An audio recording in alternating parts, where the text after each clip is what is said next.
바로 인사하시죠. 한주 평안하셨습니까? 잘 지내셨습니까?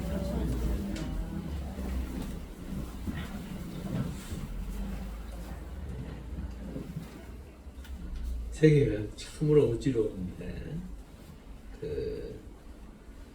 전쟁이 강대국에 의해서 약소국들이 전쟁을 치러야 하는 이러한 상황들이 어떻게 보면 21세기를 살고 있는 우리 삶의 자리에 이런 일들이 나타나고 행해진다는 것이 한 10년 전만 해도 전혀 생각을 못했어요. 그렇게 이제 민주화 시대가 되고 또한 각 나라가 주권국가로서 살아가는데 강대국이라고 해서 약소국들을 마음대로 할 수 있는 그런 시대가 다시는 안 오겠지 이런 생각을 우리는 배움을 통하여 또한 여러 매체들을 통하여 들었을 것입니다. 어쩌면 계시록에 기록되어져 있는 수많은 이야기들이 지금 우리의 현실에 펼쳐지고 있습니다. 너무너무 안타까운 일은 그 시대가 이제 곧 도지닥칠 것 같은 느낌이 많이들 든다라고도 예언가들이 또한 신학자들이 많은 목회자들이 이야기하고 있습니다. 여러분 어느 때 어떻게 마지막 때가 우리에게 올지는 아무도 모릅니다. 하지만 그 징조는 분명히 하나님께서 우리에게 보이시겠다라고 말씀하셨습니다.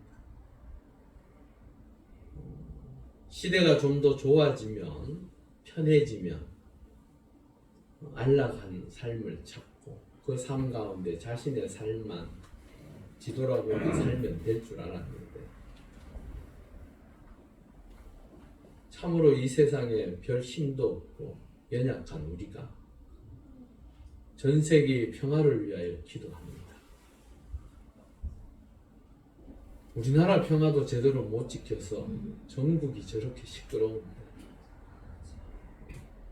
우리가 기도할 때마다 새벽마다 또한 예배 시간들마다 세계의 평화를 위하여 기도한다는 게 참으로 아이러니합니다. 제가 금요일에 그런 말씀을 드리기도 했지만 내 평생에 세계 평화를 위하여 기도를 이렇게 열심히 해본 적이 있었던가? 사실은 그것도 왜 합니까? 우리가 당장 힘들어지니까. 지금 우크라이나 전쟁 났을 때는 그냥 안타깝다. 그래도 기도 좀 해줘야지. 기도해서 저들이 좀 저 악한 세력들로 인하여 구원받아야 될 건데 안타까운 벌써 4년이 흘렀습니다. 그러다 보니 별로 기도 우크라이나에 대한 기도는 많이 없어져 버렸어. 그냥 이게 벌써 4년이나 됐네. 그런 생각을 하다가 이번 전쟁이 나고 나니까 중동 전쟁을 보면서 처음에는 금방 끝나겠지. 무기가 엄청나게 쏟아부었답니다. 이제 남은 첨단 무기는 한 달밖에 남지 않았다고 합니다. 금방 끝나겠지 했는데 이게 지금 심지어 우리 생활에 가장 근접한 쓰레기 봉투가 지금 종량제 봉투가 동이 나서 지금 난리예요. 이런 일이 우리 삶의 자리에 직접적으로 지금 치고 들어오니까 기름값 다음 주 되면 2,000원 넘게 오른다고 합니다. 그러한 것들을 이렇게 보면 입에서 저절로 세계 평화 얘기가 안 나올 수가 없더라고요. 중동 전쟁이 하든지 말든지 그런 생각이 아니더라고요. 빨리 끝나야지. 지상군 투입된다는 얘기가 솔솔 나오는데 이거 어떻게 되려고 하는 거지? 큰일이네. 거기다가 오부제 그러니까 집에 차 한 대밖에 없는데 오부제 걸리면 어떡하지? 당장에 새벽 기도를 어떻게 오지? 그런 생각이 머릿속에 막 떠오르는. 여러분 우리의 마지막 끝은 내 인생의 끝은 대충 정해져 있습니다. 살아봐야 뭐 오래 살아야 150년. 근데 그렇게 아직 못 살지요. 150년 전에는 다 죽습니다. 그러기에 대충 정해져 있어요. 150. 그런데 이 마지막 때는 사실은 언제인지가 명확하지 않아요. 그런데 그 마지막 때를 향하여 이제는 가고 있는 것이 아닌가 하는 이야기들을 합니다. 여러분, 예수 잘 믿으십시오. 예수 잘 믿으셔야 돼요.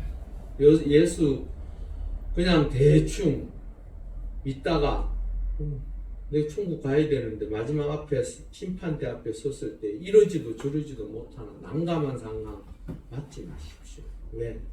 제가 그 부탁드리는 거예요. 왜 그러냐 그러면 그냥 쉽게 생각하고 좋게 생각하고 넘어가면 될 것 같지만 성경은 절대로 그런 자 구원한다라고 하는 내용이 없어요. 예수 믿는 사람이 하나님의 사람으로서 이 땅에 믿음을 가지고 신실하게 하나님의 뜻을 따라서 산 자만이 갈 수 있는 것이 천국입니다. 여러분, 그냥 예수 믿는다 우리가 쉽게 이야기하죠. 복음이 처음에 들어올 때 예수 믿으면 구원받는다고 하니 쉽게 생각했던 한국 기독교만 이래요. 세계 기독교는 그렇지 않아요. 많은 미국에 있는 분들이 예수 잘 믿는 사람들 보면 경건합니다. 진짜로 삶이 경건해요. 정말로 하나님 앞에 바로 서기 위하여 삶의 자리에서 내가 나누고 베풀고 또한 믿음의 모습을 보이려고 무단히도 노력하고 힘쓰는 사람들이 미국 안에도 꽤 많더라고요. 여러분, 믿음은 단지 우리 입술로 달싹달싹 대는 내가 예수 믿어 하는 그 믿음으로 천국 가는 게 아닙니다. 믿음은 내 삶의 자리에 나타나는 모습이 있어야 합니다. 우리가 믿는다고 악수를 하잖아요. 악수를 하는 이유가 그거였대요. 중세시대 때에 서로를 향하여 어떻게 칼로 찌를지 몰라서 당신을 신뢰합니다. 나를 믿어주세요 해서 오른손을 내밀어서 악수했던 게 그게 바로 지금의 악수예요. 그러니까 당신 믿습니다 하고 손 내밀어서 악수하는 거예요. 아니면요, 어느 순간에 어떻게 칼이 나를 찌를지 모르기 때문에 늘 두려움과 불안 속에 사는 거예요. 여러분, 종료주일 매년 맞이합니다. 매년 한 번씩은. 중요한 것은 이 종료주일을 통하여 내 삶을 다시 한번 돌아보시고 종료주의를 통하여 예수 그리스도의 보혈의 능력이 내 삶에 어떻게 적용되고 있는지 제대로 깨달으십니다. 종료주일 그냥 성찬식 좀 있으면 할 겁니다. 성찬식 단지 한번 하는 걸로 내 모든 것이 깨끗하여졌다 착각하면 큰일 납니다. 이 성찬식을 통하여 예수 그리스도의 보혈이 나를 살리셨음을 기억해야 하고 감동해야 합니다. 누가 날 위해서 죽어줄 수 있겠습니까? 아내가 죽어줄 수 있습니까? 자녀가 죽어줄 수 있겠습니까? 없습니다. 특히나 남편들 아내를 사랑한다고 하지만 저도 모릅니다. 앉아있지만 저도 어떻게 될지 몰라요. 그게 우리 인간이. 여러분, 믿음을 제대로 가지십시오. 이번 종료주의를 통하여 다시 한번 내 신앙이 변화되어지고 내일이라도 나를 부르시면 우리는 어떻게 해야 합니까? 갑니다. 그냥 아무것 미련 없이 놓고 갑니다.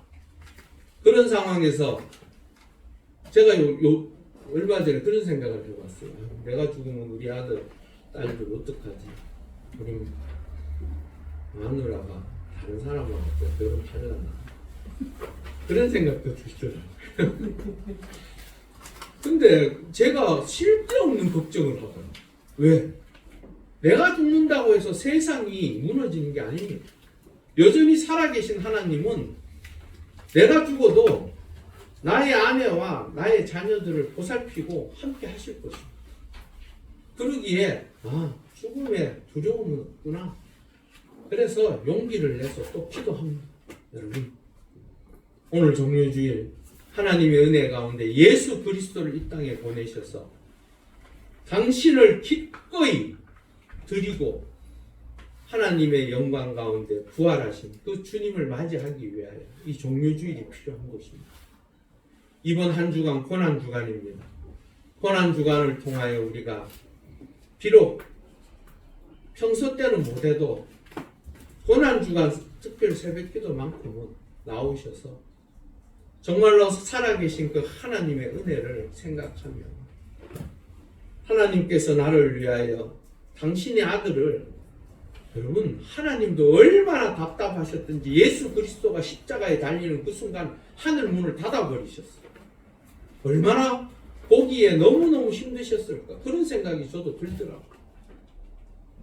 그 하나님의 은혜를 경험하는 한 주가 되었으면 좋겠습니다. 아멘 하세요. 이거 중요한 얘기잖아요. 자, 12절에서 13절에 보면 그 이튿날의 명절에 온 큰 무리가 예수께서 예루살렘으로 오신다는 것을 듣고 들었다는 거예요. 왜 이 이야기가 중요한 이야기입니까? 당시에 많은 사람들이 로마 압제로부터 힘들고 고통스러웠어요. 또한 자신들을 믿음의 자리로 하나님 앞으로 이끌어야 될 종교 지도자라는 사람들이 자신들을 여전히 옥죄해 오는 그것을 보면서 가슴 속이 늘 무너졌어요. 힘들었어요. 그런 상황 속에 갑자기 예수라는 사람이 나타나서 당신은 하나님의 아들이라고 말씀하시며, 중요한 것은 기적과 이적의 역사가 나타나는 거예요. 지금까지도 보지도 못했던 그 놀라운 광경들이 일어나는 거예요. 특히나 사람들이 함께 모여 대략 한 2만 명 모였을 때에 오병이어의 기적이 일어납니다. 오병이어의 기적이라는 것은 떡 5개와 물고기 2마리를 몇 명이 먹었다고요? 남자만 5,000명. 그러니까 모두 다 합치면 한 15,000명에서 2만 명 정도 된대요. 그 사람들이 돈 10원 안 들이고 먹었어요. 배부르게. 몇 강주리를 거뒀다고요? 12강주리를 거뒀다. 그 사람들 생각 속에 어떤 생각이 들었을까요? 야, 이 사람하고 있으면 수지 맞겠다. 그리고 또 다른 생각이 들었습니다. 요한복음 6장 14절에서 15절을 읽어볼까요? 그 사람들이 예수께서 행하신 이적을 보고 말하되 이는 참으로 세상에 오실 그런 선지자가 나왔다. 그러므로 예수께서 그들이 와서 자기를 억지로 붙들어 임금으로 삼으려는 줄 아시고 다시 혼자 산으로 떠나 가시니라. 그 오병이어의 기적을 경험한 사람들이 예수를 어떻게 하려고요? 왕으로 삼으라. 임금. 우리나라도 이런 임금이 있으면 좋겠어요. 이런 왕이 있으면 좋겠어요. 이런 대통령이 있으면 얼마나 좋을까. 백성들이 굶지 않고 배불리 먹고 평화로우며 정말로 그 놀라운 은혜의 역사를 누리며 살면 얼마나 좋을까. 이 사람들도 그런 생각하는 거예요. 너무너무 힘드니까 와, 예수를 만나니 우리 왕이 되어준다면 정말로 그분을 통하여 우리가 먹고 사는 문제가 해결되겠구나, 그런 생각이 들었던 것 같아요. 그런데 예수님은 그러지 않으셨어요. 어디로 갔다고요? 산으로 떠나셨어요. 그들이 임금을 세우려고 추대하려고 높여드리려고 했지만 예수님은 노 하시고 바로 돌아서셔서 산으로 올라오셨어요. 왜? 왜 그러셨을까요? 하나님의 뜻이 거기에 있는 것이 아니기 때문에. 그림 사진 이거 저번에 보셨죠? 기억이 나시나요? 1년에 한 번씩 보니까 잘 모르시죠? 네. 그래서 또 준비했습니다. 자, 왼쪽은 예수님이 당시에 예루살렘을 입성하실 때에 사람들이, 근데요, 이 나귀가 너무 커요. 예, 이거 커요. 성경에 보면 나귀 새끼라고 나와 있습니다. 그러니까 이건 너무 큰 나귀예요. 여하튼 간에 이렇게 자신들의 겉옷을, 이게 겉옷 이렇게 왜 사람들 망토 씹으러 왜 입는 거 있죠. 그걸 벗은 거. 그걸 벗어서 이렇게 하고 오른쪽 위하고 밑에는 요즘 시대예요. 요즘 사람들이 여전히 이 행사를 합니다. 그 세계 각지에서 사람들이 모여서 종려나무 가지를 들고 그 예수님께서 걸어가신 그 길을 함께 걸어가고 있습니다. 축제가 있습니다. 여러분 사실은 이건 축제 참 여하튼 간에 종려주의를 맞이하는 그 고난 주간의 시작인데 주님께서 이 곳을 이렇게 이제 예루살렘 성으로 들어오셨어요. 그 종려주일이라는 것은요, 예수님께서 이제 자신의 사명을 마지막으로 이루시고자 예루살렘 성으로 죽음의 자리로 들어오십니다. 종려주일은 그런 의미를 가지고 있습니다. 세상 그때 당시의 사람들이 가졌던 그 마음은 어떤 마음이었다고요? 왕으로 들어오실 것을 기대하고, 즉 이 정권을 뒤집었고 당신께서 스스로 왕이 되시고자 들어오는 것을 환영하는, 그래서 사람들이 군중들이요 열광을 했어요. 열광. 그런데 딱 며칠 만에 5일 만에 그들은 예수를 향하여 돌을 던지며 사형을 내리고 했다. 이 민심이 바뀌어진 가장 큰 의미가 어디에 있습니까? 자신들이 기대했던 왕이 아닌 겸손의 왕, 자신 스스로가 죽음의 자리로 가는 것을 보고 사람들은 돌아섰습니다. 여러분, 주 예수 그리스도께서 이 땅에 오신 것은 우리를 살리시고자 이 땅에 오셨습니다. 그 의미를 깨달으면 오늘 이렇게 사람들이 환영하고 좋아했던 이 모습을 왕의 행차라고 이야기합니다. 이 왕의 행차는요, 열왕기하 9장 13절에 나와 있습니다. 읽어보겠습니다. 무리가 각각 자기의 옷을 급히 가져다가 성돌 입고 예후의 밑에 달고 나팔을 불며 이르되 예후는 왕이라 하니라. 즉 예후를 왕으로 삼으면서 했던 그 모습 그대로 드러내고 있습니다. 그렇다면 오늘 이 모습을 성경은 오늘 우리가 보고 요한복음에는 잘 자세하게 안 나와 있는데 마태복음 21장 8절에 보면요, 우리 한번 읽어볼까요? 무리의 대다수는 그들의 겉옷을 길에 펴고 다른 이들은 나뭇가지를 베어 길에 펴고 왕으로서 이제 받아들여요. 그래서 환영과 기쁨과 특히나 나뭇가지, 이 나뭇가지는 종려나무입니다. 이 종려나무의 의미가 승리와 기쁨의 상징입니다. 나뭇가지의 의미가. 즉 왕이나 전쟁에서 승리한 지휘관들이 들어올 때에 환영하던 모습이었어요. 사람들 마음에는 예수 그리스도께서 나를 위하여 죽으시기 위해서 예루살렘 성으로 들어오신다라는 것이 아니라, 즉 자신들의 왕이 되어서 이 세상을 뒤집어 엎고 참으로 이 세상 속에 우리를 평안한 자리, 평강의 나라, 평화의 나라, 복된 나라가 되게 할 줄 기대했어요. 그런데 중요한 것은 하나님은 이 예수 그리스도께서 예루살렘에 들어오셔서 일주일간 고난주간을 보내시면서 하나님의 뜻을, 구원을 이루시고자 이미 준비하고 계획하셨던 것입니다.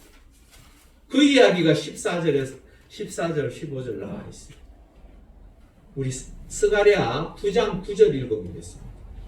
시온에 따라 크게 기뻐할지어다. 예루살렘에 따라 즐거이 부를지어다. 보라, 내 왕이 내게 임하시나니 그는 공의로우시며 구원을 베푸시며 겸손하여서 나귀를 타시나니 나귀의 작은 것 곧 나귀 새끼니라. 여기 나귀 새끼라고 나오죠? 이미 준비되어진 대로 나귀 새끼를 타고 들어오십니다. 하나님의 은혜 가운데 우리를 구원하시고자 태초부터 시작하셨던 그 구원의 계획이 이제야 완성되어져 가고 있습니다. 여러분, 하나님께서 약속하신 말씀은 우리의 삶의 자리에 반드시 이루어질 것입니다. 그 은혜의 역사를 우리 모두가 누리셔야 돼요. 말씀을 통하여 하나님의 뜻을 깨닫고 하나님의 뜻 가운데 우리가 참으로 하나님의 자녀로서 살아갈 때에 예수 그리스도께서 이 땅에 평화의 왕으로 가장 낮은 겸손의 왕으로 오신 것과 같이 우리도 우리의 삶의 자리에 예수 그리스도와 같은 삶을 사셔야 합니다. 이사야 9장 6절에 우리 한번 읽어볼까요? 이는 한 아이가 우리에게 낳고 한 아들을 우리에게 주신 바 되었는데 그의 어깨에는 정사를 메었고 그의 이름은 기묘자라 모사라 전능하신 하나님이라 영전하신 아버지라 평강의 왕이라 할 것임이라. 예수 그리스도는 이 땅에 평강의 왕으로 오셨어요. 어떤 분이 그런 이야기를 하더라고요. 예수 그리스도께서 십자가에 달리신 하나님 당신께서 달리신 것이다 라고 이야기를 하시더라고요. 예, 맞습니다. 성자 하나님께서 그 십자가에 달리셨지만 거기에는 바로 하나님께서 함께 하셨어요. 그 하나님은 이 땅에 모든 이들이 평화를 누리고 하나님의 은혜 가운데 구원의 놀라운 그 역사를 경험하기를 원하셨어요. 여러분, 주 예수 그리스도를 믿는다라는 것은 내 삶의 장기에 영원히 죽을 수밖에 없는, 또한 하나님과의 관계가 단절되어서 지옥 갈 수밖에 없는 우리를 그 예수 그리스도로 말미암아 평강의 왕으로 보내셔서 십자가에 달리시게 하심으로 말미암아 우리가 영원한 구원의 놀라운 은혜를 경험하는 줄 믿습니다. 그 은혜의 역사를 기억하실 수 있기를 바랍니다. 그러기에 빌립보서 2장 6절에서 8절 한번 읽어볼까요?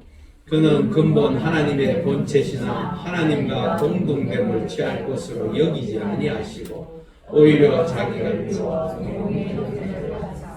사람들과 같이 되셨고 사람의 모양으로 나타나사 자기를 낮추시고 죽기까지 복종하셨으니 곧 십자가에 죽으시니라. 예, 십자가의 죽으심으로 말미암아 우리가 나음을 입고 또 구원함을 얻은 줄 믿습니다. 그런데요, 모든 사람들이 그렇게 환영하고 즐겁고 행복해 했지만 19절에 바리새인들의 반응은 그렇지 않습니다. 우리 19절에 보니까요, 바리새인들이 서로 말하되 볼지어다 너희 하는 일이 쓸데없다. 보라 온 세상이 그를 따르는도다 아니라. 이게요, 좀 어려워요. 제가 현대인 성경으로 아니 현대인의 성경으로 제가 한번 읽어드릴게요. 그러자 바리새파 사람들이 저것 보시오 세상이 모두 저 사람을 따르고 있으니 이제는 다 틀렸어 하고 서로 말하였다. 내용이 조금 달라졌죠? 그냥 우리가 읽을 때 하고 조금 내용이 달라요. 의미가 확연하게 확 드러나요. 자기들끼리 그렇게 이야기했다. 우리가 아무리 방법을 써도 사람들이 저렇게 다 따르는데 뭐 이제 끝났어 이런 얘기를 했다. 여러분, 이 바리새인들의 반응은요, 요한복음 11장 47절에서 48절에 나와 있습니다. 우리 읽어보겠습니다. 이에 그 사람과 바리새인들이 공회를 모으고 이르되 이 사람이 많은 표적을 행하니 우리가 어떻게 하겠느냐. 만일 그를 이대로 두면 모든 사람이 그를 믿을 것이요 그리고 로마인들이 와서 우리 땅과 민족을 빼앗아 가리라 하니. 서로들 이야기해 보니까 이게 지금 문제가 심각합니다. 여러분, 바리새인들은 누굽니까? 바리새인들과 제사장은 하나님을 믿는 사람들입니다. 하나님께서 약속하신 그 메시아가 이 땅에 오셨는데 그들은 자기들끼리 모여서 자신들의 안위만 걱정하고 이게 어떻게 들어갈지 고민하고 염려하고 두려워하고 걱정하고 있습니다. 심지어 53절에 보면 이렇게 말해요.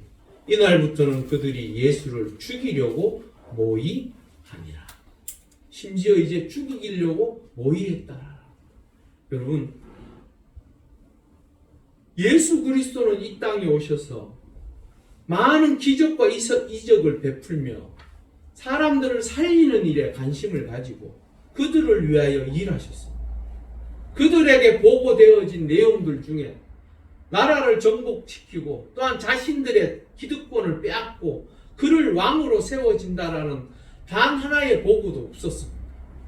그런데도 그들은 스스로가 하나님의 뜻을 저버리고 자신들의 이익과 목적을 위하여 지금 준비하는 것을 보게 됩니다. 여러분, 세상에는 두 종류의 사람이 있습니다. 하나님을 믿는 하나님의 사람들이 있는가 하면 하나님을 여전히 거부하고 하나님을 떠나 있는 자들이 있습니다. 그러기에 지금도 예수 믿는 자를 향하여 믿지 아니하는 자는 때로는 비난하고 조롱하고 우리를 우습게 여깁니다. 여러분, 하나님께서 보내신 그 메시아를 통하여 믿음으로 우리가 예수 그리스도를 받아들이면 여러분들은 하나님의 자녀가 되어질 뿐만 아니라 천국 백성이 되어지는 줄 믿습니다. 그 놀라운 믿음의 역사를 경험하는 우리 모두가 될 수 있기를 바랍니다.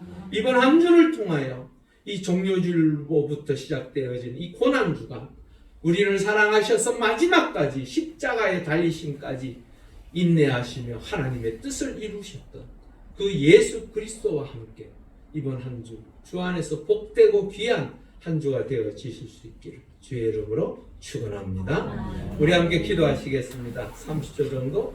하나님, 종료주일을 맞이하여 자신의 그 목숨까지도 기꺼이 내어주시고자 이제 예루살렘에 입성하신 그 주님을 생각하며 우리도 주님의 그 고난의 길을 함께 이번 한 주 동안 걸어갈 수 있도록, 그래서 그 살아계신 하나님의 은혜를 경험하고 사랑을 경험하는 복된 시간 되게 해달라. 우리 함께 간절히 기도하시겠습니다. 할렐루야. 아버지 하나님 감사합니다. 우리를 사랑하여 주셔서 이 땅에 예수 그리스도를 보내시고 우리가 주의 자녀, 주의 백성이 될 수 있도록 허락하시고 인도하시고 감사합니다. 간절히 기도하옵기는 주 예수 그리스도께서 종료주일을 맞이하여 그 예루살렘 성으로 들어가시며 이제는 죽음의 자리로 기꺼이 당신의 목숨을 드리기 위하여 예루살렘 성으로 입성하셨습니다. 하나님, 우리가 그 크신 사랑과 은혜의 역사를 경험하며 이번 고난주간을 보낼 수 있게 하시옵소서. 고난주간을 통하여 하나님의 그 크신 사랑과 예수 그리스도의 은혜의 역사를 경험하며 복된 시간 되게 하시며 우리 모두가 하나님의 놀라운 그 구원의 역사를 경험하는 귀한 시간 되게 하여 주시옵소서. 할렐루야. 아버지 하나님 감사합니다. 우리를 주의 성전에 불러주시고 예수 믿고 구원받은 자로 세워주심을 감사합니다. 간절히 기도하옵기는 예수 그리스도께서 당신의 사명을 이루시고자 하나님의 뜻을 이루시고자 예루살렘으로 입성하십니다. 하나님, 주님께서 걸어가신 그 고난의 길을 우리도 생각하며 이번 한 주 살아갈 수 있게 하여 주시옵소서. 그 묵상을 통하여 하나님의 사랑과 예수 그리스도의 은혜를 경험하는 귀한 시간 되게 하여 주시옵소서. 감사함을 돌려 예수님의 이름으로 간절히 기도올리옵나이다.